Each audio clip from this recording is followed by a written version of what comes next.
સાઈરામ વિદ્યાર્થી મિત્રો, આજે આપણે લોકોએ ચર્ચા આપણી આગળ વધારવાની છે પ્રોટીન્સ વિશેની. છેલ્લા 4 થી 5 દિવસ થયા આપણે લોકો વાત કરી રહ્યા છીએ જુદા જુદા એવા બૃહદ અણુઓ વિશેની. એ બૃહદ અણુઓ કે જેને મેક્રોમોલેક્યુલ્સ અથવા તો જૈવિક અણુ તરીકે પણ આપણે લોકો ઓળખીએ છીએ, એ જૈવિક અણુઓના પ્રકારોમાં 4 પ્રકારો વિશેની ચર્ચા આપણે જોઈ. કાર્બોદિત છે, લિપિડ છે, પ્રોટીન છે તથા ન્યુક્લિક એસિડનો સમાવેશ થાય છે. બરાબર, એના વિશેની ચર્ચા આપણે અત્યારે આ ચેપ્ટરમાં ટોપિકમાં ચાલુ છે. હવે આપણે એ 4 તત્વોને વિગતવાર ભણવાના છે. અત્યાર સુધી આપણે એના વિશેની ઓવરઓલ માહિતી જોઈ લીધી. હવે આપણે એ 4 જે જૈવ અણુઓ છે, જે બાયોમોલેક્યુલ્સ છે અથવા તો જેને જૈવ અણુ અથવા તો મહાઅણુ તરીકે ઓળખીએ છીએ, એને આપણે સવિસ્તાર ભણવાની છે અને ચર્ચાની શરૂઆત કરવાની છે આપણે પહેલા નંબરના એવા જૈવિક અણુથી, પ્રોટીન્સથી. તો હવે બધા લોકો એકદમ શાંતિથી સાંભળજો અને વિડીયોમાં, ટેક્સ્ટબુકમાં ધ્યાન આપજો. જુઓ બધા લોકો, પ્રોટીન્સ. પ્રોટીન એ પોલીપેપ્ટાઇડ્સ છે. પ્રોટીન એ પોલીપેપ્ટાઇડ્સ હોય છે. તે એમિનો એસિડની રેખીય શૃંખલાઓ છે કે જે પેપ્ટાઇડ બંધ વડે જોડાયેલા હોય છે. આપણે અત્યાર સુધી ભણવામાં એવું આવી ગયું કે ભાઈ પ્રોટીન છે એ એક ચોક્કસ પ્રકારનો પોલિમર છે. બરાબર છે, શબ્દ યાદ છે બધા લોકોને. પોલિમર તરીકે આપણે લોકો ઓળખતા હતા પ્રોટીનને. અને પ્રોટીન રૂપી જે આ પોલિમેરિક રચના છે, એ પોલિમેરિક રચનાનો નાનામાં નાનો બંધારણીય ઘટક અથવા તો નાનામાં નાનો બંધારણીય એકમ એટલે એમિનો એસિડ હતો. એ પણ આપણે બધા લોકોને ખ્યાલ છે. અને એ જે એમિનો એસિડ છે, એ એમિનો એસિડ એકબીજા સાથે, જુદા જુદા એમિનો એસિડ એકબીજા સાથે ભેગા મળી પેપ્ટાઇડ બંધ વડે જોડાશે. જો આ એમ લખેલું છે કે એમિનો એસિડની રેખીય શૃંખલાઓ કે જે પેપ્ટાઇડ બંધ વડે જોડાયેલ છે. એનો મતલબ જુદા જુદા એમિનો એસિડ્સ એકબીજા સાથે ક્યાં બંધ વડે જોડાશે? પેપ્ટાઇડ બંધ વડે. અને પેપ્ટાઇડ બંધથી જોડાઈ અને જે રચના બનાવે છે, એ રચનાને પોલી એટલે એકથી વધુ, ઘણા બધા. અને પેપ્ટાઇડ્સ શબ્દનો અર્થ થાય છે પેપ્ટાઇડ બંધ. પોલીપેપ્ટાઇડ એકથી વધુ, ઘણા બધા પેપ્ટાઇડ બંધ વડે જોડાતી અથવા તો બનતી રચના, જેને પ્રોટીન નામ આપવામાં આવેલું છે. તો પ્રોટીન એ પોલીપેપ્ટાઇડ્સ હોય છે. તે એમિનો એસિડની રેખીય શૃંખલાઓ છે. એક રેખિત રીતે શૃંખલિત રચના છે કે જે કેની બનેલી છે? તો કે નિશ્ચિત બંધો વડે તેઓ જોડાઈને એ શૃંખલા બનાવે છે. એ બંધોને પેપ્ટાઇડ બંધ તરીકે નામ આપવામાં આવેલું છે. બીજા શબ્દોમાં કહું, સરળ ભાષામાં કહું તો જુદા જુદા એમિનો એસિડ્સ, માની લ્યો કે આ પહેલો એમિનો એસિડ, આ બીજો એમિનો એસિડ, આ ત્રીજો એમિનો એસિડ, આવા જુદા જુદા એમિનો એસિડ્સ માની લ્યો. અને બધા જ એમિનો એસિડ્સ એકબીજા સાથે ક્યાં બંધ વડે જોડાય? તો પેપ્ટાઇડ બંધ વડે. આવી રીતે આ વચ્ચે પેપ્ટાઇડ બંધ બનાવી દઉં છું. તો જુદા જુદા એકથી વધુ ઘણા બધા એમિનો એસિડ્સ એકબીજા સાથે પેપ્ટાઇડ બંધ વડે જોડાય. હવે આ જે રેખીય શૃંખલા બની, આ રેખીય શૃંખલાને શું કહેવાય? પોલી. એકથી વધુ. જો પેપ્ટાઇડ બંધ કેટલા છે? પોલી, ઘણા બધા છે. 1 2 3 4. આ તો મેં તમને ખાલી એક સિમ્પલ 5 જ એમિનો એસિડની બનેલી રચના દેખાડી છે. આવા હજારો એમિનો એસિડ્સ એકબીજા સાથે પેપ્ટાઇડ બંધ વડે જોડાતા હોય, અને હજારો એમિનો એસિડ્સ એકબીજા સાથે પેપ્ટાઇડ બંધથી જોડાય અને જે શૃંખલા બનાવે છે, રેખીય શૃંખલા, એટલે એને એ રેખીય શૃંખલાને અહીંયા નામ આપવામાં આવેલું છે પોલીપેપ્ટાઇડ્સ, અથવા તો આપણે લોકો સામાન્ય ભાષામાં એનું અર્થઘટન કરીએ છીએ પ્રોટીન તરીકે. તો પ્રોટીન એ પોલીપેપ્ટાઇડ્સ હોય છે. તે એમિનો એસિડની રેખીય શૃંખલાઓ છે. તે એમિનો એસિડની રેખીય એવી શૃંખલાઓ છે જે પેપ્ટાઇડ બંધ વડે જોડાયેલ હોય છે. પ્રત્યેક પ્રોટીન એમિનો એસિડનો પોલિમર છે. જોયું? પ્રત્યેક પ્રોટીન શું છે? પોલિમર. અને મોનોમર શું થયો? Amino acid. આવી રીતે પણ તમે યાદ રાખી શકો. દરેક પોલિમરના નિશ્ચિત મોનોમર છે જ. મેં તમને અગાઉના વર્ણનમાં કીધેલું જ છે કે કાર્બોદિત છે તો એ પોલિમર છે. એનો મોનોમરિક એકમ શું? તો કે શર્કરા. લિપિડ છે તો એ પોલિમર છે. અને પોલિમર કેનો બનેલો છે? કયા મોનોમરિક એકમોનો બનેલો છે? તો ફેટી એસિડ અને ગ્લિસરોલ. તો એ મોનોમરિક એકમ થયા. પ્રોટીન છે એ પોલિમર છે. એનો મોનોમરિક એકમ શું? તો એ આવશે એમિનો એસિડ. અને ત્યારબાદ ન્યુક્લિક એસિડ છે તો એ પણ પોલિમર છે. અને એનો મોનોમરિક એકમ તો એ આવશે ન્યુક્લિયોટાઇડ. તો કહેવાનો તાત્પર્ય શું છે કે દરેક પોલિમરના નિશ્ચિત એવા મોનોમરિક યુનિટ્સ હોય જ છે, મોનોમરિક એકમ હોય જ છે. અહીંયા આપણે પ્રોટીન વિશે વાત ચાલુ છે.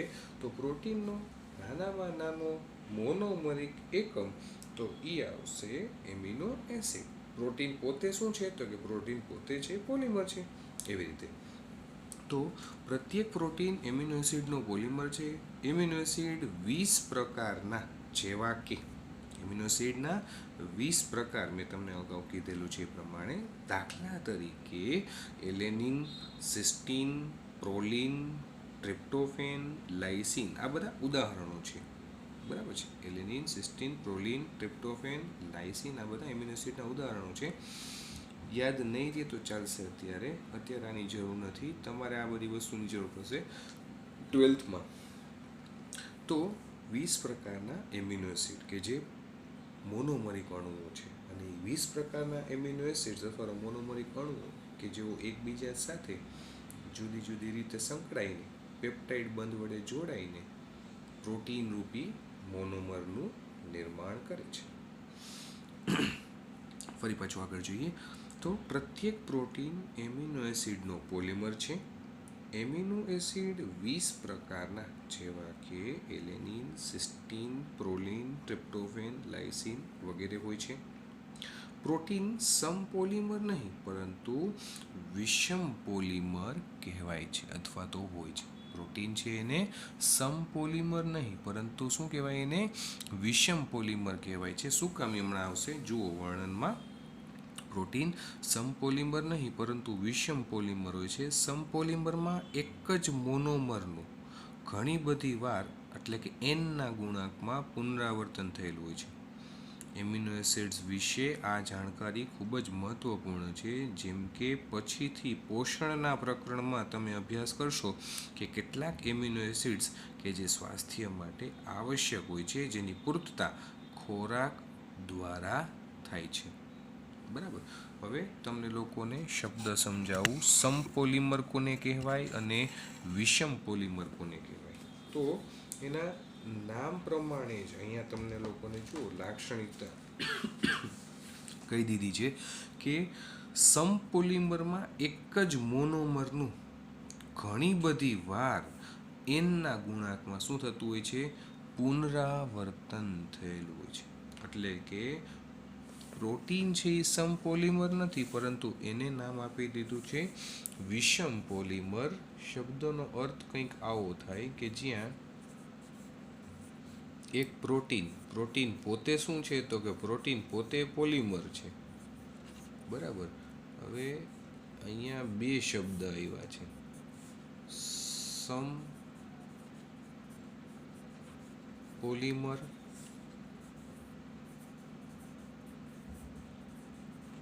અને વિષમ પોલિમર. સમપોલિમર અને વિષમ પોલિમર, બે પ્રકારના પોલિમર.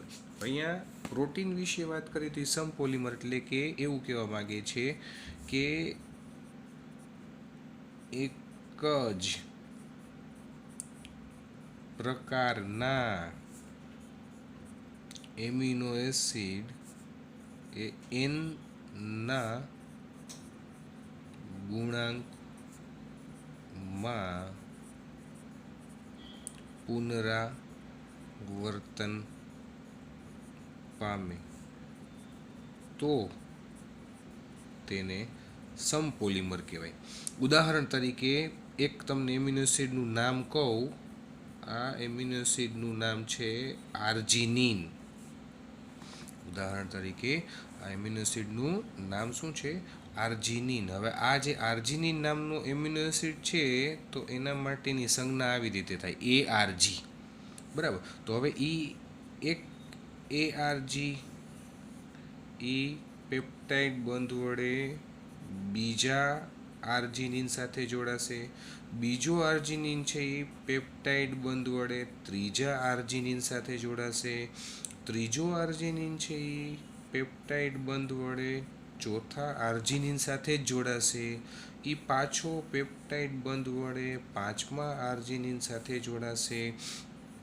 પાછો એ પેપ્ટાઇડ બંધ વડે છઠ્ઠા આર્જિનિન. પણ તમે જોયું એમિનો એસિડ એક કોમન જ રહે છે, આર્જિનિન જ. એ સિવાય બીજા એક એમિનો એસિડ નહીં. એમિનો એસિડ તો 20 પ્રકારના છે, પણ આખી શૃંખલામાં તમને એક જ એમિનો એસિડ જોવા મળે છે, આર્જિનિન. એ છે બીજો એક નહીં. એક જ પ્રકારના એમિનો એસિડ કે જે એનના ગુણાંકમાં પુનરાવર્તન પામે તો તેને સમપોલિમર કહેવાય. દાખલા તરીકે આ એક પોલિમર અથવા તો આ એક પ્રોટીનની બનેલી રચના છે, એક પ્રોટીન જ છે, સમજી લો ને, કે જેની અંદર 1 2 3 4 5 6 7 8 ને 9 એમિનો એસિડ છે. અને નવે એમિનો એસિડ ક્યાં છે? તો કે આર્જિનિન. માત્ર એક જ એમિનો એસિડ છે કે જે 9 વખત રિપીટ થયા. આર્જિનિન એમિનો એસિડ એકને એક જ એમિનો એસિડ 9 વખત રિપીટ થયો. આ જે પોલિમર બન્યો, આ પોલિમરને શું કહેવાય? સમપોલિમર. સમાન, એક સરખા, એક ધારા, એકને એક જ એમિનો એસિડ વારાફરતી એનના ગુણાંકમાં પુનરાવર્તન પામ્યા. આ તો મેં તમને ખાલી 9 વખત અહીં લખ્યા, બરાબર. આ તો અસંખ્ય હોય, તો એ સ્થિતિને શું કહેવાય? સમપોલિમર. તો હવે આના ઉપરથી વિષમ પોલિમરની વ્યાખ્યા આપવી હોય તમારે, તો તમે શું આપો? જુદા જુદા એમિનો એસિડ, અલગ અલગ એમિનો એસિડ એનના ગુણાંકમાં પુનરાવર્તન પામે અને ઈ જે પોલિમર શૃંખલા બને, ઈ પોલિમર શૃંખલાને વિષમ કહેવાય. વિષમ એટલે જુદા જુદા, સમ એટલે એક સરખા. એની શૃંખલા બનતી હતી, એની શૃંખલામાં શું જોવા મળે? તો એ શૃંખલાની અંદર જુદા જુદા એમિનો એસિડ આવે. એટલે પેલો એમિનો એસિડ માની લો કે આર્જિનિન હોય, એની સાથે જોડાયેલો બીજો એમિનો એસિડ છે એ લાઇસિન આવે. એની સાથે જોડાયેલો ત્રીજો એમિનો એસિડ છે એ પ્રોલિન આવે. એની સાથે જોડાયેલો ચોથો એમિનો એસિડ છે એ વેલાઇન આવે. એની સાથે જોડાયેલો પાંચમો એમિનો એસિડ છે એ ફરી પાછો લાઇસિન આવી શકે. એની સાથે જોડાયેલો પાછો છઠ્ઠો એમિનો એસિડ છે આવી રીતે એ આઇસોલ્યુસિન આવી શકે, અથવા તો અલગ એમિનો એસિડ આવી શકે, પછીનો એમિનો એસિડ અલગ હોય. એવી રીતે કહેવાનો તાત્પર્ય શું છે? જુઓ, આમાં બધા જ એમિનો એસિડ અલગ અલગ છે, બરાબર છે. આમાં શું હતું? બધા જ એમિનો એસિડની સંખ્યા ઘણી બધી છે, પણ એમિનો એસિડ અંદરના બધા ક્યાં છે? એક જ આવે છે. તો આ પ્રકારના પોલિમરને કહેવાય સમપોલિમર. અને વિષમ પોલિમરમાં શું હોય? તો કે એમિનો એસિડ આવી રીતે અલગ અલગ હોય, જુદા જુદા હોય, તો એને વિષમ પોલિમર કહેવાય. એટલે પ્રોટીન છે ને, એ પ્રોટીન પોલિમર છે, પરંતુ તમને એક્ઝેક્ટલી પૂછે કે પ્રોટીન કયા પ્રકારનો પોલિમર છે, તો પ્રોટીન છે એ વિષમ પોલિમર કહેવાય. પ્રોટીન એક જ એમિનો એસિડનો નથી બનેલો, પણ જુદા જુદા ઘણા બધા એમિનો એસિડનો બનેલો છે. જુદા જુદા ઘણા બધા એમિનો એસિડનો બનેલો છે, એટલા માટે પ્રોટીનને તમે વિષમ પોલિમર કહેશો, સમપોલિમર ન કહેવાય. રેડી? એટલે આ વાક્ય રચના માત્ર તમારી જાણકારીમાં રાખજો, અને લખવાની કે બીજું કંઈ જરૂર નથી, ખાલી એમને યાદ રાખી લેશો તો પણ ઘણું છે. સમપોલિમર અને વિષમ પોલિમર બે શબ્દ વચ્ચેનો અર્થ મેં સમજાવ્યો. તમે ખાલી શબ્દની સંધિ છૂટી પાડશો ને તોય તમને આવડી જશે. સમ એટલે સમાન, વિષમ એટલે જુદા જુદા. પ્રોટીન છે પોલિમર જ, જુદા જુદા ઘટકોનો બનેલો હોય તો વિષમ પોલિમર, એક સરખા ઘટકોનો બનેલો હોય તો સમપોલિમર. બસ તાત્પર્ય એ જ છે. અને નીચે તમે આ બે ઉદાહરણ સામે રાખશો તો પણ તમને ખ્યાલ આવી જશે કે ભાઈ આની અંદર 9 એમિનો એસિડ છે, પણ એ નવે એમિનો એસિડ ક્યાં છે? એક સરખા, આર્જિનિન. આની અંદર અત્યારે 6 કે 7 એમિનો એસિડ છે, પણ એ બધા જ એમિનો એસિડ જુઓ કેવા છે, એકબીજાથી વિપરીત, અલગ અલગ છે. અલગ અલગ હોય ત્યારે એને શું નામ આપ્યું, વિષમ પોલિમર. ફરી પાછું આપણે લોકો ટેક્સ્ટ બુકમાં શિફ્ટ થઈ જઈએ તો ટેક્સ્ટ બુકની વાક્ય રચનાને સમજવાનો પ્રયાસ કરીએ કે જ્યાં આપણને એવું કહેવામાં આવ્યું છે કે પ્રોટીન છે એ સમપોલિમર નથી, એક ધારા એક સરખા એક જ પ્રકારના એમિનો એસિડના નથી બનેલા, પરંતુ એ શું છે, વિષમ પોલિમર હોય છે, જુદા જુદા એમિનો એસિડના બનેલા હોય છે. સમપોલિમરમાં એક જ મોનોમરનું ઘણી બધી વાર જોયું. સમપોલિમર કોને કહેવાય, તો કે સમપોલિમરમાં એક જ મોનોમરનું ઘણી બધી વાર એનના ગુણાંકમાં પુનરાવર્તન થયેલું હોય છે, એનના ગુણાંકમાં પુનરાવર્તન થાય છે. એમિનો એસિડ્સ વિશે આ જાણકારી ખૂબ જ મહત્વપૂર્ણ છે. જેમ કે પછીથી પોષણના પ્રકરણમાં તમારે 5મું યુનિટ જે છે, આપણે શરૂઆતમાં મેં તમને કીધું હતું હ્યુમન ફિઝિયોલોજી, માનવ દેહધર્મ વિદ્યા, એમાં આપણે પોષણ વિશેની ચર્ચા કરશું. બરાબર, તો પોષણ વિશેની ચર્ચામાં આવશે કે પોષણના પ્રકરણમાં તમે અભ્યાસ કરશો કે કેટલાક એમિનો એસિડ્સ સ્વાસ્થ્ય માટે આવશ્યક હોય છે, જેની પૂર્તતા ખોરાક દ્વારા થાય છે. આ રીતે આહારી પ્રોટીન અથવા તો આહારમાં લીધેલા પ્રોટીન આ આવશ્યક એમિનો એસિડ્સ માટેનો મુખ્ય સ્ત્રોત છે. આહારમાં લીધેલા પ્રોટીન કે જે આવશ્યક એમિનો એસિડ્સ માટેના મુખ્ય સ્ત્રોત તરીકે એને લેવામાં આવે છે. આ પ્રકારે એમિનો એસિડ આવશ્યક કે બિન આવશ્યક હોઈ શકે. એમિનો એસિડ છે એના બે પ્રકાર છે, આવશ્યક એમિનો એસિડ અને બિન આવશ્યક એમિનો એસિડ. સમજાવું તમને લોકોને ફરી પાછું, માત્ર તમારી જાણકારી માટે.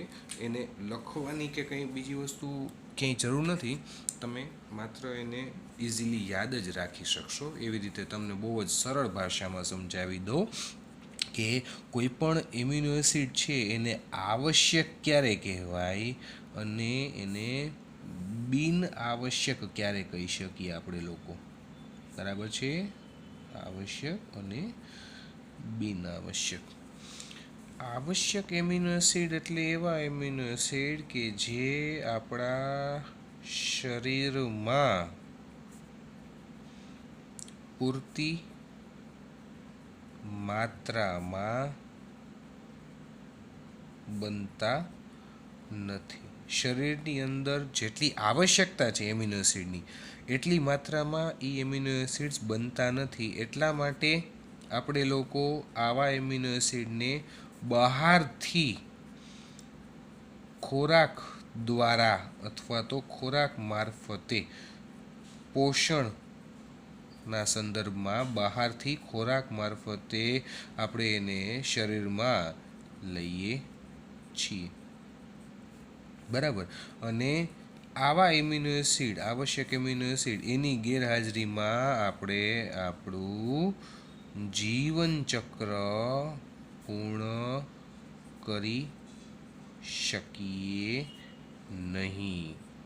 બરાબર છે, તો એવા એમિનો એસિડ્સને આવશ્યક એમિનો એસિડ્સ નામ આપવામાં આવેલું છે, અથવા તો આવશ્યક એમિનો એસિડ કહેવાય. કોને કહેવાય, તો આ આટલી વસ્તુ તમે સમજી લો, એના આધારે તમારે બિન આવશ્યક જોવાના છે. બરાબર છે, અને આ આવડી જશે, લાગવા પડી જશે, અને માત્ર તમારી જાણકારી માટે આ કરું છું. બરાબર છે, આટલી વસ્તુ છે એ તમારે ખાલી યાદ રાખવાની છે, ક્યાંય લખવાની જરૂર નથી. આવશ્યક એમિનો એસિડ એટલે એવા એમિનો એસિડ કે જેની ગેરહાજરીમાં આપણે લોકો જીવનચક્ર પૂર્ણ કરી શકીએ નહીં. જેની ગેરહાજરીમાં, બરાબર છે, એ ખાસ ભૂલવું નહીં. જેની ગેરહાજરીમાં આપણે જીવનચક્ર પૂર્ણ કરવા માટે અસમર્થ હોઈએ, એવા એમિનો એસિડને આવશ્યક કહેવાય. બીજું, એ શરીરમાં કોઈ દિવસ પૂરતી માત્રામાં બનતા નથી, અને શરીરમાં એ પૂરતી માત્રામાં નથી બનતા ને એટલા માટે આપણે શું કરીએ છીએ, એને બહારથી ખોરાક મારફતે લઈએ છીએ. શરીરમાં પૂરતા પ્રમાણમાં પૂરતી માત્રામાં બનતા ન હોવાથી બહારથી આપણે એને ખોરાક મારફતે લઈએ, એને કહેવાય આવશ્યક એમિનો એસિડ. હવે આના આધારે આપણે બિન આવશ્યક એમિનો એસિડ જોઈએ તો પેલું શું કીધું, શરીરમાં પૂરતી માત્રામાં બનતા નથી, એ આવશ્યક. એનાથી ઉલટું આમાં શરીરમાં પૂરતા પ્રમાણમાં સંશ્લેષણ પામે. શરીરમાં પૂરતા પ્રમાણમાં બને અથવા તો સંશ્લેષણ પામે. ઓલા નતા પામતા, બરાબર છે, આવશ્યક એમિનો એસિડ. અને બિનઆવશ્યક એમિનો એસિડ છે એ પૂરતા પ્રમાણમાં બને. બીજું, બહારથી ખોરાક મારફતે લેવા પડે, કારણ કે શરીરમાં બનતા નથી એટલા માટે એને આપણે શું કરીએ, બહારથી ખોરાક મારફતે લઈએ. તો બિનઆવશ્યકમાં શું થાય, તો કે આ જે બિનઆવશ્યક એમિનો એસિડ છે એવા એમિનો એસિડને બહારથી લેવાની જરૂર નથી. ઓને બહારથી લેવા પડે, બરાબર છે, કારણ કે એ શરીરમાં પૂરતા પ્રમાણમાં નથી બનતા એટલા માટે આપણે એને બહારથી લેતા હતા. જ્યારે બિનઆવશ્યક એમિનો એસિડોને, આ જે બિનઆવશ્યક એમિનો એસિડ છે એને બહારથી લેવાની જરૂર પડતી નથી. અને ત્રીજું, આવશ્યક એમિનો એસિડ્સની ગેરહાજરીમાં જીવનચક્ર આપણે પૂર્ણ કરી શકીએ નહીં. જ્યારે બિનઆવશ્યક એમિનો એસિડ્સ છે એની ગેરહાજરી હોય તો પણ એટલો બધો ફરક ન પડે, એટલે જીવન ચક્ર પૂર્ણ કરી શકીએ, બરાબર. પરંતુ નાના મોટા રોગ થઈ શકે, એની ઉણપીય અસર સર્જાય, બરાબર છે. પરંતુ આવશ્યક એમિનો એસિડની ગેરહાજરી હોય તો આપણું જીવન જ પૂરું ન થઈ શકે, આપણે બહુ લાંબા સમય સુધી જીવંત રહી શકીએ નહીં. તો એ આવશ્યક એમિનો એસિડ, આ બધી લાક્ષણિકતા આવશ્યક એમિનો એસિડની છે. એના આધારે આ બધી લાક્ષણિકતાઓ છે એ બિનઆવશ્યક એમિનો એસિડની છે. મેં તમને અગાઉના લેક્ચરમાં કીધું છે, ટોટલ એમિનો એસિડ્સના પ્રકાર અથવા તો ટોટલ આપણા શરીરમાં પ્રાણીઓમાં જોવા મળતા એમિનો એસિડ્સ છે, એમિનો એસિડ્સના પ્રકારો કેટલા છે? 20 પ્રકારના એમિનો એસિડ આપણા શરીરમાં ઉપલબ્ધ છે, જોવા મળે છે. અને આપણા શરીરની જુદા જુદા પ્રકારની દેહધાર્મિક ક્રિયાઓ, લાક્ષણિકતાઓ, બરાબર, એના માટે જરૂરી છે. એ 20 પ્રકારના એમિનો એસિડ્સ, એમાંના ખાસ યાદ રાખજો, માત્ર તમારી જાણકારી માટે 10 એમિનો એસિડ્સ છે ને એ આવશ્યક એમિનો એસિડ્સ છે. જ્યારે બાકીના 20માંથી 10 એમિનો એસિડ્સ કેવા છે? આવશ્યક, કે જેની શરીરમાં પૂરતી માત્રામાં હાજરી નથી હોતી એટલા માટે ખોરાક દ્વારા લઈએ છીએ અને એની ગેરહાજરીમાં આપણું જીવનચક્ર પૂર્ણ નથી થતું, એવા 10 છે. અને બાકીના 10 એમિનો એસિડ્સ એવા છે કે જે બિનઆવશ્યક, શરીરમાં પૂરતા પ્રમાણમાં ઓલરેડી બને છે, એનું સંશ્લેષણ થાય છે. અને શરીરમાં પૂરતા પ્રમાણમાં એનું સંશ્લેષણ થાય છે એટલા માટે એને બહારથી ખોરાક દ્વારા લેવાની જરૂર નથી પડતી અને એની ગેરહાજરીમાં જીવનચક્રને કંઈ ખાસ ફેર પડતો નથી. એવા 10 એમિનો એસિડ છે. તો બિનઆવશ્યક એમિનો એસિડ્સ કેટલા છે? 10. અને આવશ્યક એમિનો એસિડ્સ કેટલા છે? 10. બરાબર છે. તો આ વાક્ય રચના પણ બધા લોકો ખાસ યાદ રાખજો, બરાબર છે. તેમ છતાં એવું લાગશે તો આ રફ વર્ક જે કર્યું છે એનો એક ફોટોગ્રાફ પાડી અને PDF છે એ તમને લોકોને હું સેન્ડ કરી દઈશ. એક વખત જોઈ લેજો, ખાલી તમારી જાણકારી માટે. બાકી તમને આવું વર્ણન કે કોઈ પૂછશે નહીં, પણ આ શબ્દ આવ્યો છે ને અત્યારે વર્ણનની અંદર, એટલે તમને યાદ રહેવું જોઈએ કે આ શબ્દનો અર્થ શું થાય, કે ભાઈ આવશ્યક એમિનો એસિડ કોને કહેવાય અને બિનઆવશ્યક એમિનો એસિડ છે કોને કહેવાય. તો ફરી પાછું આપણે વર્ણન જોઈએ. જો વર્ણનમાં શું સમજાવવા માંગે છે.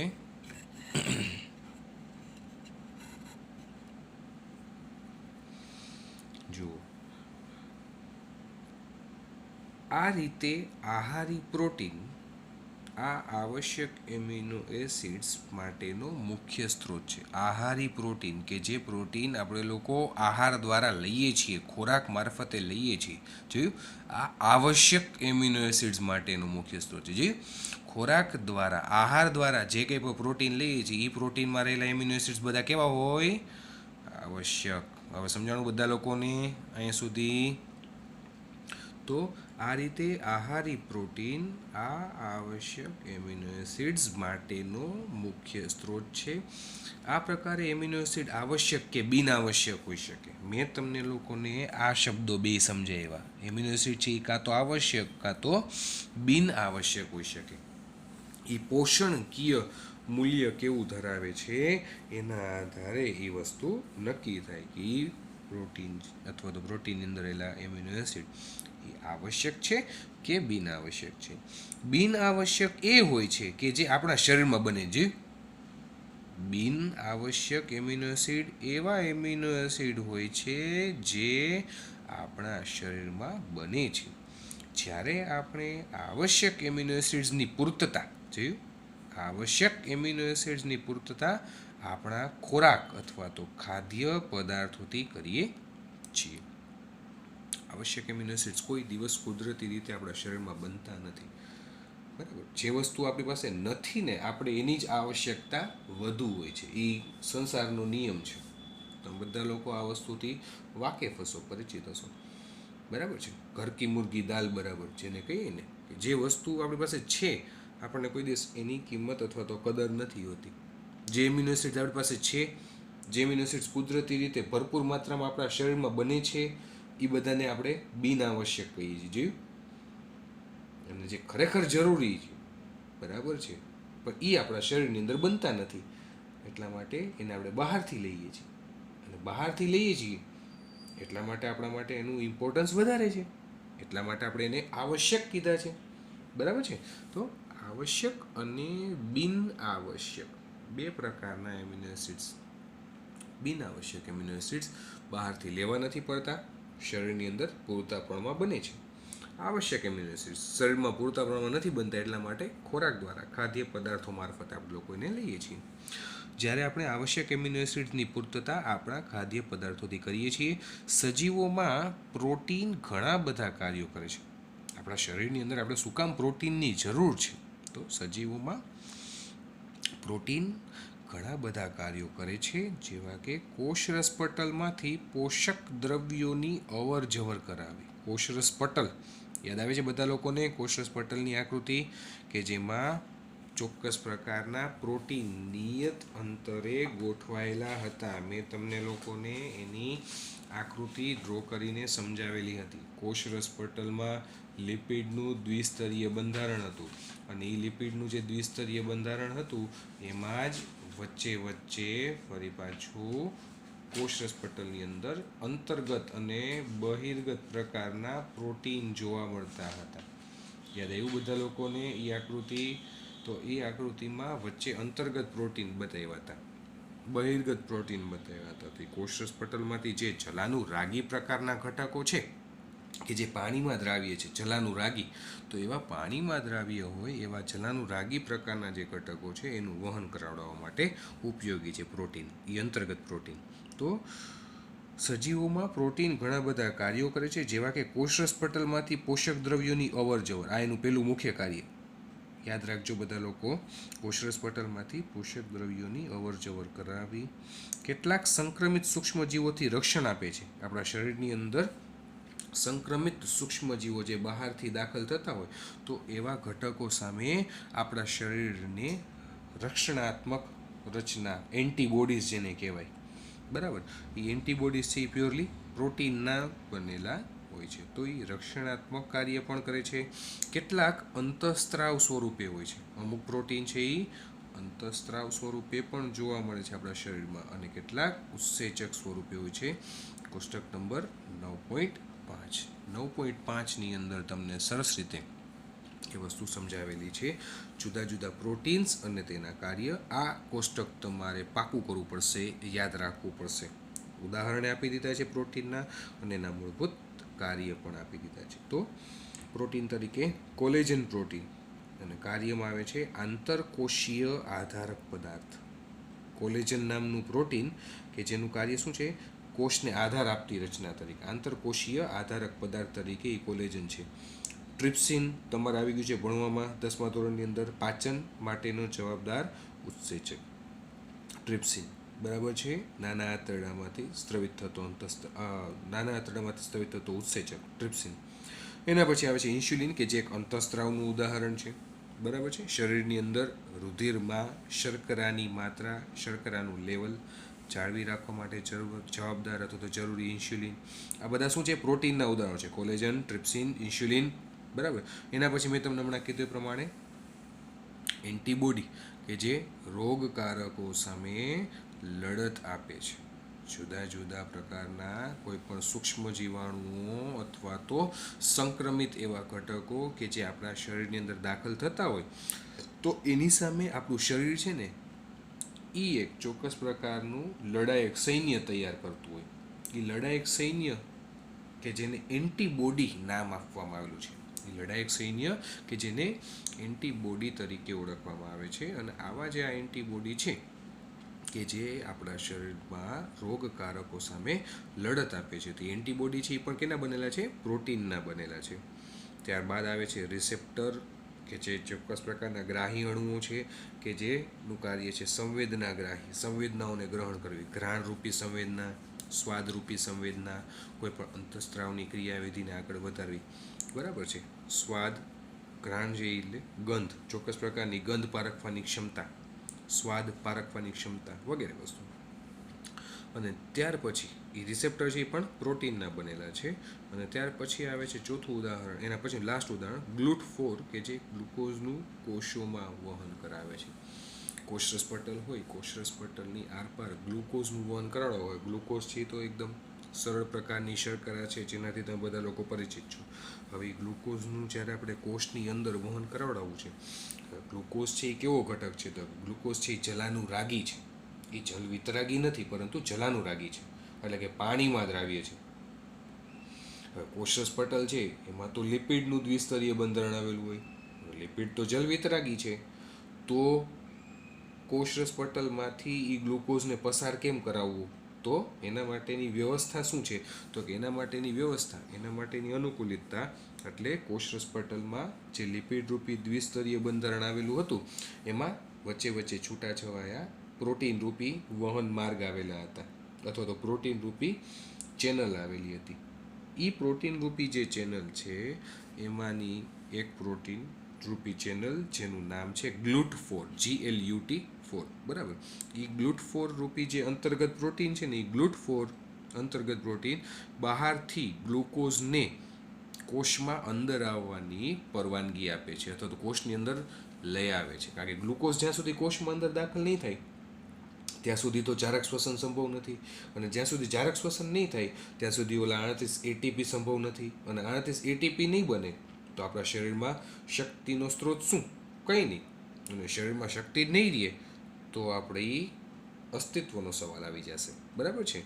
તો સરવાળે તમે લોકો વિચારો તો આ વસ્તુ આપણા માટે ઇમ્પોર્ટન્ટ છે. ગ્લુકોઝનું કોષમાં દાખલ થવું, અને ગ્લુકોઝ છે એ જલાનું રાગી છે, કોષરસ પટલ છે એ જલ વિતરાગી છે, તો ગ્લુકોઝને કોષરસ પટલમાંથી અંદર દાખલ થવા માટે કોષરસ પટલમાં આવેલું અંતર્ગત પ્રકારનું પ્રોટીન એ આ GLUT4 છે. એટલે તમે આના ઉપરથી કહી શકો કે આ પ્રોટીન આપણા માટે કેટલી હદે ઇમ્પોર્ટન્ટ હશે. GLUT4 કે જે આંતરકોષીય અવકાશમાં જે કંઈ પણ ગ્લુકોઝ રૂપી શર્કરા આવેલી છે, ખોરાકમાંથી જે કંઈ પણ ગ્લુકોઝ રૂપી શર્કરા આપણી અંદર આવેલી છે એનું કોષની અંદર વહન કરાવવા માટે આ પ્રોટીન આપણને મદદરૂપ થાય છે. તો વિદ્યાર્થી મિત્રો, આજની ચર્ચા આપણે લોકો અહીંયા સુધી રાખીએ છીએ. કોષ્ટક આપણે લોકોએ જોઈ લીધું. કોષ્ટક તમારે લખીને પાકું કરવું જોઈએ તો લખીને, પણ યાદ રાખજો, પાકું કરજો. આ કોષ્ટક ઇમ્પોર્ટન્ટ છે. તમને જુદા જુદા પ્રોટીનના ઉદાહરણ આપેલા છે, બરાબર છે, અને સામે એના કાર્ય આપેલા છે કે જે કોષ્ટક 9.5 તમારા માટે ઇમ્પોર્ટન્ટ છે. અહીંયા સુધી પ્રોટીનની ચર્ચા આજે આપણે રાખીએ છીએ. હવે પછીની ચર્ચા આપણે પ્રોટીનની નેક્સ્ટ લેક્ચરથી આગળ વધારશું. અહીંયા સુધીમાં જેવું કે તમને દર વખતે કહું છું એ પ્રમાણે કોઈને કંઈ પણ ન સમજાણું હોય, કોઈને કંઈ પણ ડાઉટ હોય તો મને પૂછી લેજો. બાકી પ્રોટીન વિશેની વાત જે મેં તમને આજે કરી તે એ પણ ફરી પાછું તમને લોકોને બતાવી દઉં. તો પ્રોટીનના બે શબ્દો આપણે સમજ્યા, સમપોલિમર અને વિષમ પોલિમર. બેની વ્યાખ્યા મેં અહીંયા લખી દીધી છે, અને ઉદાહરણ તરીકે બેયના ઉદાહરણ પણ અહીંયા આપ્યા છે. સમપોલિમર હોય તો એમાં કેવી સ્થિતિ હોય, અને વિષમ પોલિમર હોય તો એમાં કેવી સ્થિતિ હોય. એટલે આ તમે આકૃતિ જોશો તો પણ તમને ખ્યાલ આવશે. અને એને બાદ કરતાં આવશ્યક અને બિન આવશ્યક એમિનો એસિડ કોને કહેવાય એ બંને વચ્ચેના તફાવત મેં તમને લખી દીધા છે. એ પણ એક વખત તમે લોકો જોઈ લેજો. પણ તમારે આ યાદ રાખવાના રહેશે. લખો નહીં તો ચાલશે, પણ તમને ખબર હોવી જોઈએ કે બિન આવશ્યક કોને કહેવાય અને આવશ્યક કોને કહેવાય, તેમજ વિષમ પોલિમર શબ્દનો અર્થ શું થાય. અને આજે કોષ્ટક 9.5 છે તે એટલી વસ્તુ તમારે યાદ રાખવાની રહેશે. પ્રોટીન વિશેની ચર્ચા આજના માટે અહીંયા સુધી રાખીએ છીએ. આ જ ચર્ચા ફરી પાછું આપણે અહીંયાથી આવતીકાલથી, બરાબર, પ્રાણી સૃષ્ટિમાં કોલેજન પ્રોટીનથી ચર્ચા આવતીકાલના લેક્ચરમાં, નેક્સ્ટ લેક્ચરમાં આપણે લોકો જોશું. કંઈ પણ ડાઉટ લાગે, ન સમજાય તો વિના સંકોચે પૂછી લેવાનું, બરાબર છે. કન્સેપ્ટ તમારો ક્લિયર હોવો જોઈએ, એ અગત્યની વસ્તુ છે, બરાબર છે. તમને કેટલું યાદ રહ્યું છે એ મહત્ત્વનું નથી, તમને કેટલું આવડ્યું છે એ જ મહત્ત્વનું છે, બરાબર. એટલે કન્સેપ્ટ બધાનો ક્લિયર હોવો જોઈએ. Thank you. સાઈરામ.